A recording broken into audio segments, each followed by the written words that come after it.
Hey guys, welcome to lesson 3 of our square roots unit entitled Estimating Square Roots of Natural Numbers.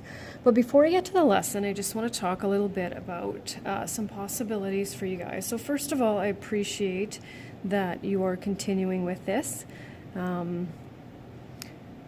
Math continues to build on previous content, and since we've got 3 or 4 units left, I think it's important that we stick to a routine and just continue our learning. And so I'm not going to jump too far ahead, but there is now a way for you to improve your mark if you wish to do so, and that is by writing the quizzes that you would normally be writing if you were in my classroom. So not planning on doing any exams, but just quizzes.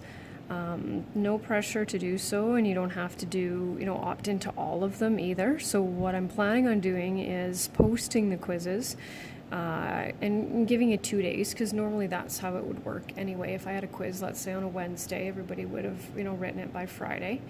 And then you just have to scan it to me. I believe there's an app you can download that will convert it from a picture to a PDF file. I can't remember what it's called, but I'm sure you guys have probably already heard of that. So you can send it to me. We're not allowed to change any marks in MSS till after Easter, but if you do choose to write quizzes and you would like to know what your mark is, just send me a private message and I can totally communicate that with you.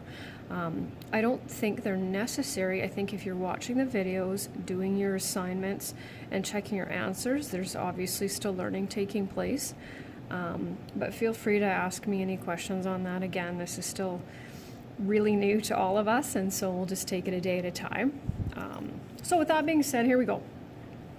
So what we're going to do with these natural numbers is we're going to estimate them, and this unit continues in Foundations and Pre-Calculus 10, but we don't do this. But what this does is it allows us to work on our number sense and just kind of sharpen our skills a little bit. So I put the natural number perfect squares, and so we're going to estimate the square roots of the following natural numbers to 1 decimal place. And so I've got the steps here, which I'll just put up as I'm talking you through them. And so the first step that we want to do is write the 2 benchmarks.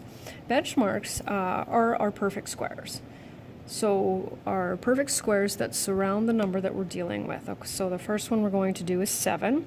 Which of these 2 numbers, which one, for example, is smaller than 7 and which one is greater than 7? So if 7 fits between which 2 of these numbers? 4 and 9. So we put the 4 here and the 9 there. And I'll give you the steps here in just a couple of minutes. And then our next step is to write the square roots underneath these perfect squares. And so unsurprisingly, notation is huge.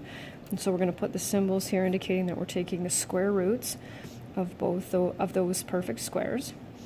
And the square root of 4 is 2, and the square root of 9 is 3. So what that tells us is that the square root of 7 falls between 2 and 3. So of course it's going to be 2 point something. Now, what takes a little bit of practice sometimes is just figuring out, okay, 2 point what, right? We don't just randomly pick a number. So what we want to do now is we want to calculate the difference between each benchmark and the number. So the difference between 4 and 7 is 3, and between 9 and 7 is 2. And so 7 is slightly closer to the 9 than it is to the 4. So because the differences, the 2 and the 3, are fairly close together, we're going to be hovering around those 0.5, 0.6, and 0.7. So if it's extremely close to this side, you're going to be looking at 0.1, 0.2, or 0.3. If it's really close to this number, you're going to be looking at 0.7, 0.8, 0.9. And of course, if it's about halfway in between, that's when you're looking at 0.4, 0.5, 0.6. So I always allow for 0.1 flexibility. So thinking that we have a difference of 3 here and a difference of 2 here. So let's see, are we thinking, I'm not going to go quite with 0.5, but let's see, what do you think? 0.6 or 0.7?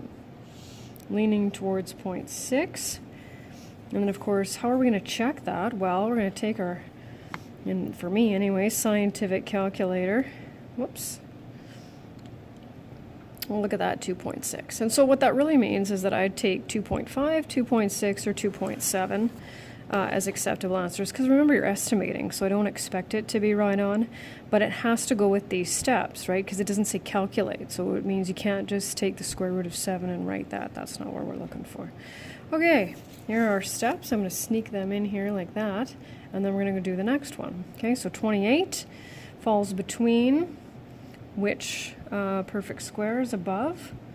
25 and 26. So normally what I do is I just right away do this, because I know I'm going to take their square roots, 25 and 36. And so these numbers, as you can see, are going to be consecutive. So this tells us that the square root of 28 will fall between 5 and 6. Now, here we go with our difference. And so we're going to take 36 minus 28. So a difference of 8 and a difference of 3. So clearly the 28 is quite a bit closer to the 25 than the 36. And so here it says choose the perfect square that's closest to the number. So we're going to be looking at these. So what are you thinking? 5.1, 5.2, or 5.3? I'm going to go with 5.2 and do a check again. I always like to check. Oh, it's actually 5.3, which means I would take 5.2, 5.3, 5.4. That's how it works. Okay, a couple more. 62 falls between the square roots of 49 and 64. So remember, if these aren't consecutive, we're in trouble.